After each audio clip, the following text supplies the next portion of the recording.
본 강의는 공인중개사 법령 및 실무 기출문제 20회부터 31회까지 12개년도의 문제를 단원별로 정리한 강의입니다. 각 지문마다 여러분이 스스로 2번씩 문제를 읽어보고 답을 체크할 수 있도록 시간을 들인 후 해설 강의를 진행하도록 하겠습니다. 10. 개업 공인중개사 등의 의무, 명칭, 광고 파트 2번입니다. 자, 24번입니다.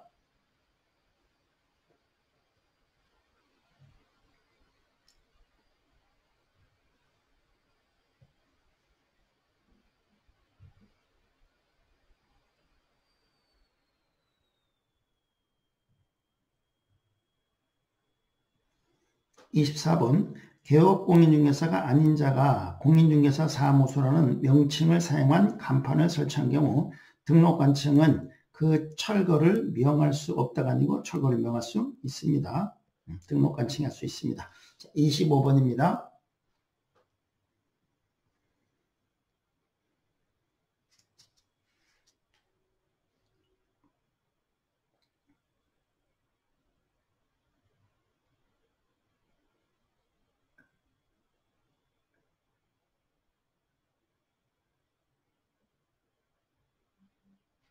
자, 25번도 좀 주의하셔야 되죠? 뭐 어려운 건 아니고 시험장에서 이제 깜빡할 수가 있으니까.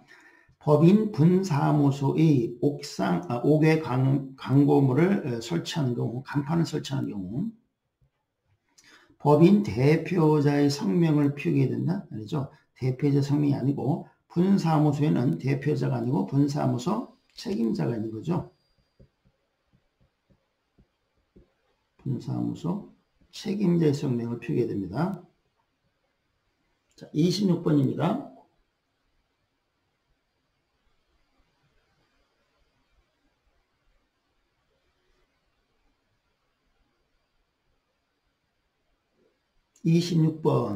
개업 공인중개사는 5개 광고물 간판을 설치할 의무가 있다? 아니죠. 간판을 반드시 설치해야 될 의무가 있는 것은 아닙니다. 돈 없으면 간판 설치하지 않고 장사해도 아무 상관없습니다. 잘못됐고요. 27번입니다.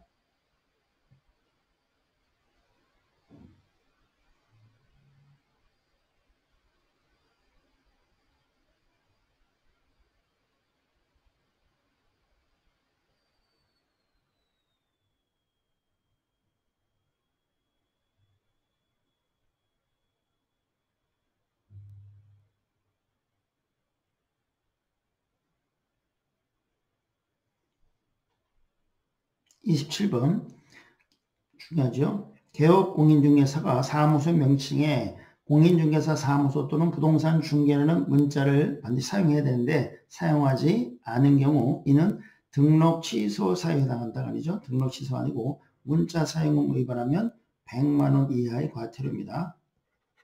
100만 원 이하의 과태료 사유입니다. 28번입니다.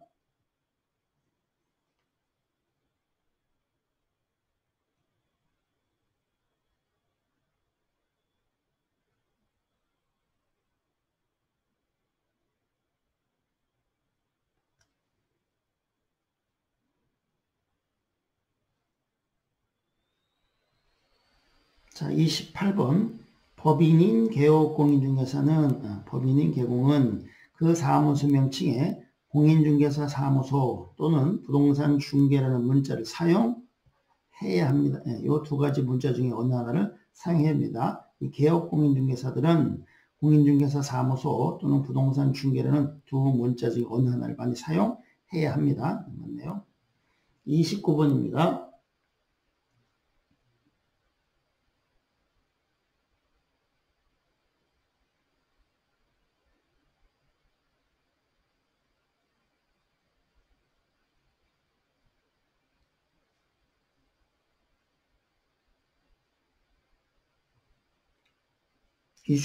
개업 공인중개사가 설치한 5개 광고물의 간판에 인식할 수 있는 크기의 연락처를 표기하지 않으면 100만의 과태료 부과 대상이 된다. 아니죠?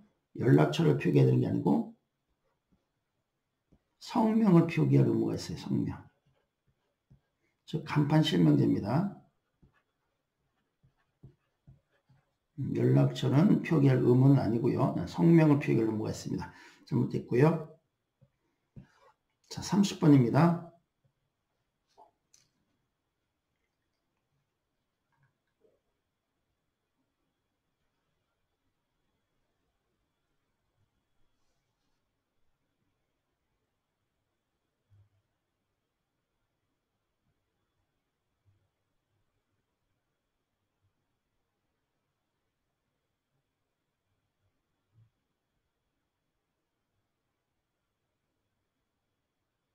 예, 30번.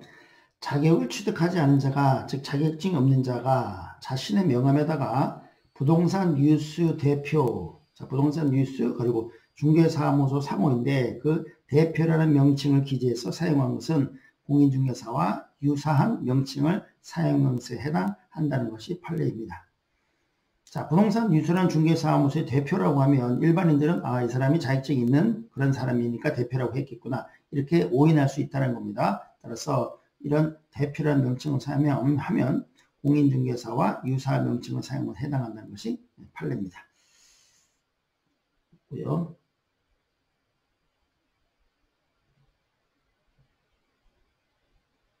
31번입니다.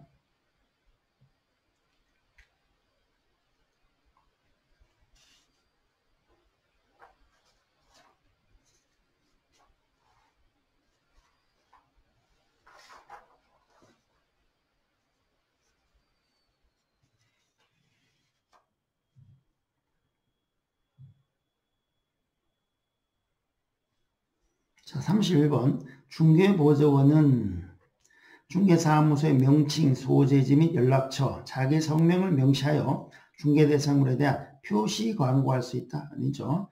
중개보조는 광고 같은 거 할 수가 없습니다. 개업공인중개사만 이런 것을 사용해서 광고하라고 되어 있습니다. 자, 32번입니다.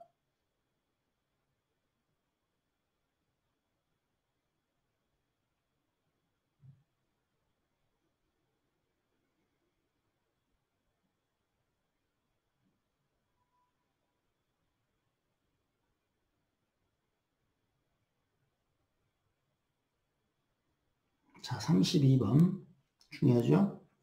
개업공인중개사는 등록관청에 중개사무소 이전 사실을 신고한 경우는 지체 없이 사무소 간판을 철거해야 됩니다. 예, 맞네요. 자, 간판 철거 사유가 세 가지죠. 간판 철거 사유 그러면 이 배치 이렇게 기억나 있죠. 이 배치 이전 폐업 취소입니다. 간판 철거사 이 배치. 자, 우리 지체 없이도 중요합니다. 지체 없이입니다. 자, 33번입니다.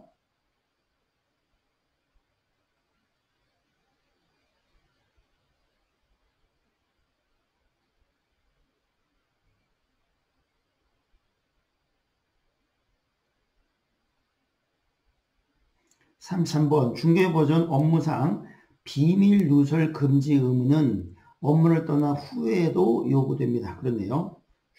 중개업에 종사할 때뿐만 아니라 중개업을 그만두고 집에서 놀고 있더라도 업무상 알게 된 비밀을 누설하면 안 됩니다. 34번입니다.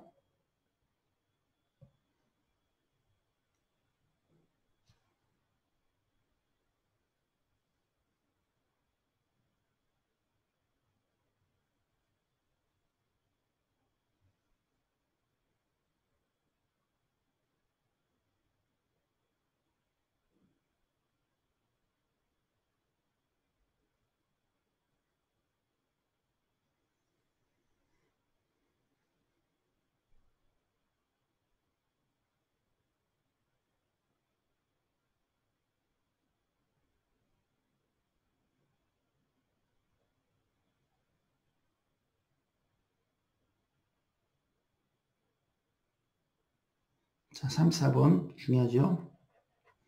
개업공인중개사가 설치된 사무소 간판을 지체 없이 철거. 자, 지체 없이도 중요합니다. 간판을 지체 없이 철거해야 되는데 철거해야 하는 경우로 등록한 층에 폐업 신고를 한 경우, 등록한 층에 6개월 초간 휴업 신고는 간판 철거 사용 아니죠. 중개사무소 개설 등록 취소 처분을 받은 경우, 등록한 층에 중개사무소 이전 사실을 신고한 경우가 명시되어 있다. 여기가 잘못됐네요. 자, 다시 한번 정리해보면 간판 철거 사유는 이패취입니다. 이패취예요. 사무소 이전한 경우, 폐업한 경우, 취소 처분을 받은 경우, 등록 취소된 경우, 이패치 이런 경우에 지치 없이 간판을 철거됩니다. 따라서 휴업 신고는 간판 철거 사유가 아닙니다. 자, 35번입니다.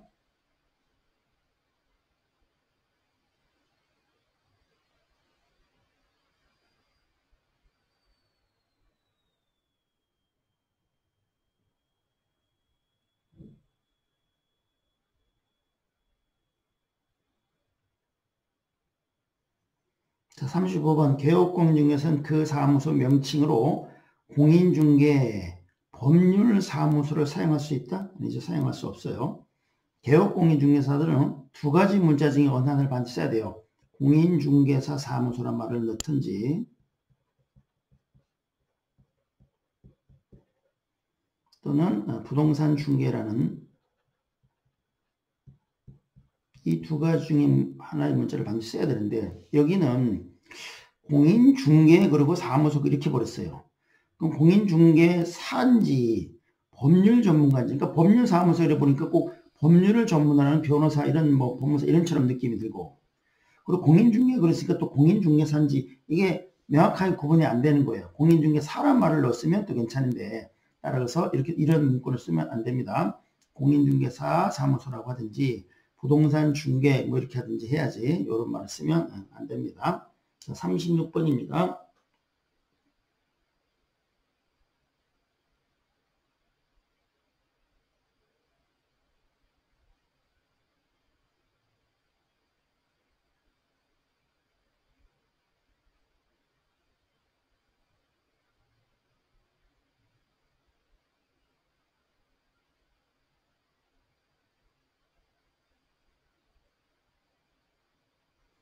(36번) 토지 매매 등을 알선한 무자격 개업 공인중개사는 무등록이네. 무등록 중개업자는 그 사무소에 부동산 중개와 유사 명칭을 사용할 수 있다. 아니죠. 유사 명칭 사용하면 안 됩니다.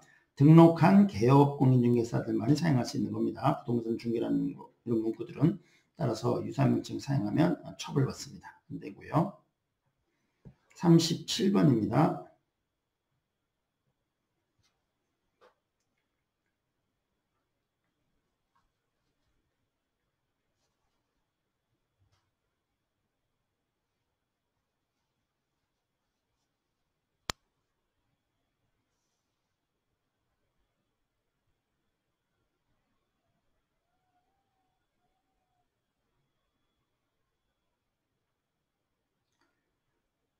(37번) 개업공인중개사가 설치한 5개 광고물의 간판에 성명을 거짓으로 표기한 경우는 500만원의 과태료가 아니고 100과죠. 100만원 이하의 과태료입니다.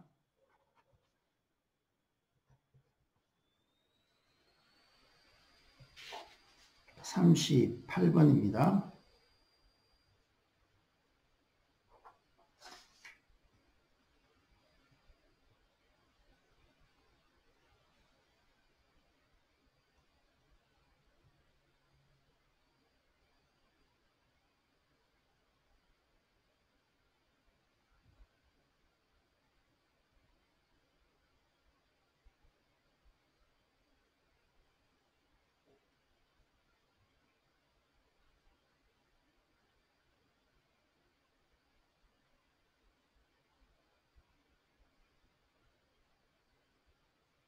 자, 38번 중요하죠?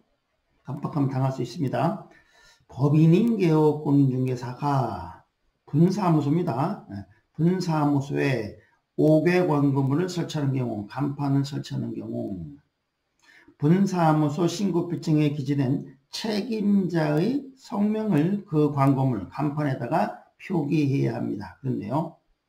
분사무소엔 분사무소 책임자의 성명을 갖다가 표기하도록 되어 있습니다. 자, 많이 표현이고요. 39번입니다.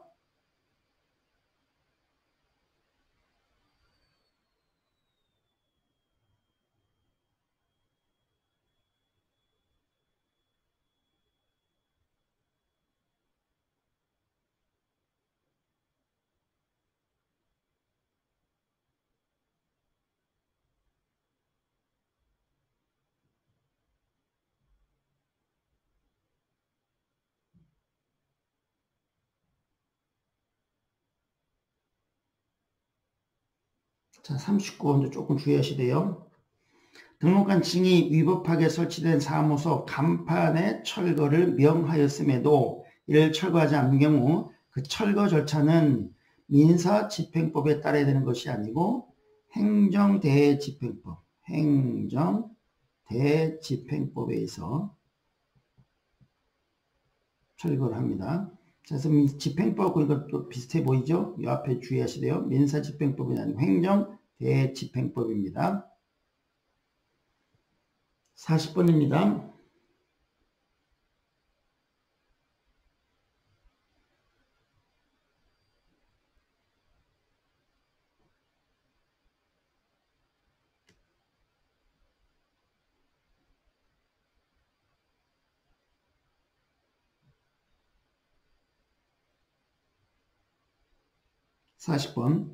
업무상 알게 된 비밀을 누설한 경우 피해자의 명시한 의사에 반해서 처벌할 수 없는 경우에 해당한다. 그렇네요. 이걸 반의사불벌죄 그러죠. 반의사불벌죄라고 합니다. 그러니까 검사가 공소제기는 할 수 있지만 그 피해자가 그 사람을 처벌하지 말아주세요. 근데 비밀을 누설한 중개업자를 처벌하지 말아주세요라고 이렇게 명백한 의사를 명시한 의사에 반해서는 처벌할 수 없는 죄예요. 그래서 반의사 불벌죄입니다. 네, 반의사 불벌죄 맞습니다. 자, 41번입니다.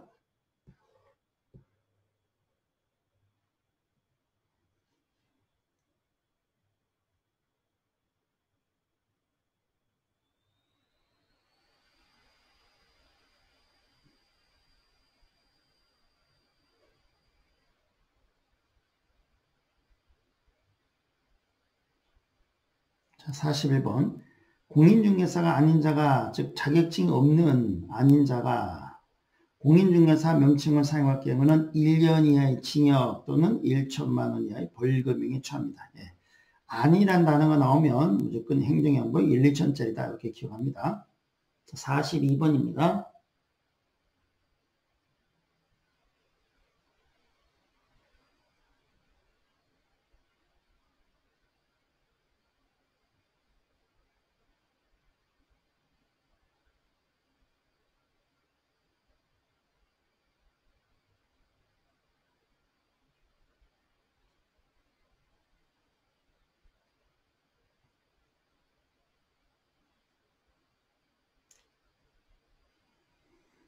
자, 42번. 공인중개사 자격이 없는 개인인 개업 공인중개사는, 자, 그럼 개인인 개업 공인중개사는 두 명 있죠? 공인중개사인 개공이 있고, 부칙상의 개공이 있어요. 그러면 이 개인인 개공 중에서 자격증이 없는 이니까 여기네요. 그러니까 부칙상의 개공이네요. 그 부칙상의 개공은 사무소 명칭에 공인중개사 사무소라는 문자를 사용할 수 없다. 그렇죠? 부칙상의 개공은 할아버지 개공은 자격증이 없는 분이니까 이런 문자를 사용할 수가 없습니다. 맞네요. 43번입니다.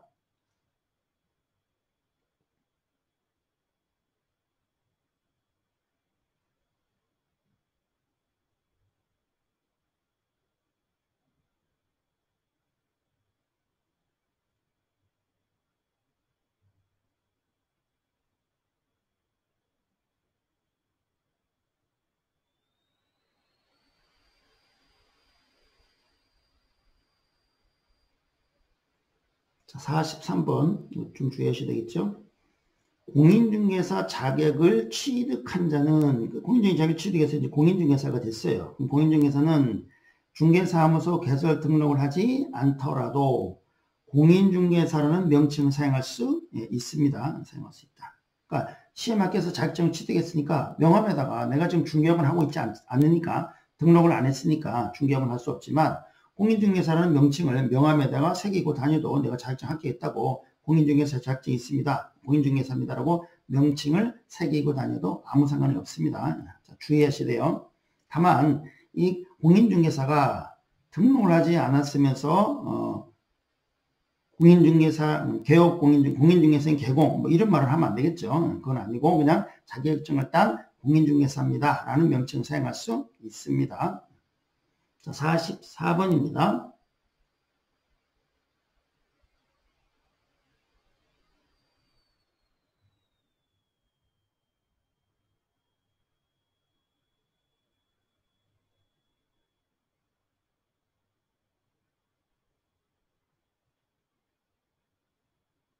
자, 44번. 개업공인중개사는 중개사무소에 보증 설정을 증명할 수 있는 서류를 게시해야 합니다. 그렇네요.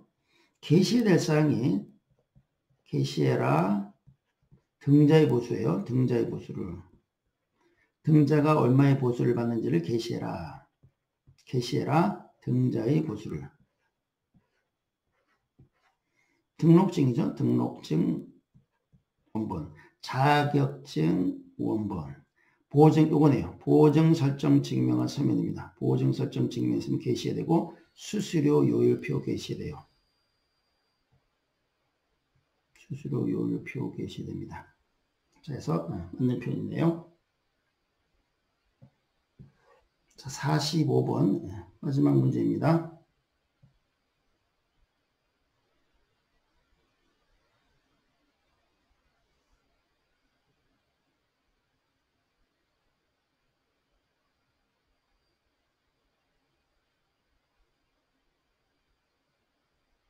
음, 45번 개업공인중개사는 중개사무소에 중개보수 실비율 및 한도액표를 게시해야 됩니다. 네, 여기네요. 게시해라 등자의 보수예요. 보수. 중개보수 수수료 요율표, 수수료 요율 및 한도액표 요율표를 게시해야 됩니다. 자, 맞는 표현인데요. 자, 여기까지 하도록 하겠습니다.